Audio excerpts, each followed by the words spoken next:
Hello बच्चों, let's read the question. The question says in case of beta minus decay an electron is emitted by a nucleus along with option A neutrino, option B antineutrino, option C a positron, option D a neutron. So question में बोला कि जो beta minus D के होता है इसमें electron के साथ साथ और क्या इमिट होता है न्यूक्लियस में, तो ये हमें बताना है. तो ये सॉल्व करते हैं इस प्रॉब्लम को. तो नोट डाउन करेंगे पहला हम अपना की कॉन्सेप्ट. तो हमारा यहाँ पर की कॉन्सेप्ट होगा बीटा डीके से रिलेटेड. तो देखते हैं कि बीटा डीके होता क्या है. तो बीटा डीके में जो न्यूक्लियस होता है वो स्पॉन्टेनियसली इमिट करता है इलेक्ट्रॉन और पॉजिट्रॉन को. ठीक है, लिखेंगे इसको बीटा डीके. तो बीटा डीके में क्या होता है कि ये रेडियो एक्टिव रिएक्शन होता है जिसमें कि हमारा न्यूक्लियस इमिट्स करता है इलेक्ट्रॉन और पॉजिट्रॉन को. सो लिखेंगे it is a radio active reaction, radio active reaction in which nucleus of parent atom, ठीक है, nucleus of parent atom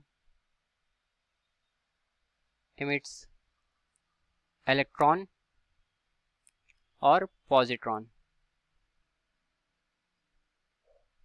तो जिस रिएक्शन में इलेक्ट्रॉन इमिट होता है उसको बीटा माइनस डीके बोलते हैं और जिसमें पॉजिट्रॉन इमिट होता है उसको हम बीटा पॉजिटिव डीके बोलते हैं. तो यहाँ क्वेश्चन में बोल रहा है बीटा नेगेटिव डीके के बारे में, बीटा माइनस डीके. तो देखते हैं बीटा माइनस डीके में क्या होता है. तो इसका इक्वेशन नोट डाउन करेंगे. तो जब बीटा माइनस डीके होता है उसमें हमारा इलेक्ट्रॉन इमिट होता है.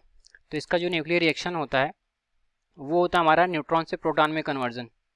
ठीक, तो न्यूट्रॉन से प्रोटॉन में हमारे यहाँ न्यूट्रॉन होगा और इससे हमारा क्या कन्वर्ट होगा, एक प्रोटॉन बनेगा. और दोनों साइड को चार्जेस को बैलेंस करने के लिए यहाँ पर एक इलेक्ट्रॉन का नेगेटिव चार्ज आता है प्लस एक एंटी न्यूट्रिनो बनता है.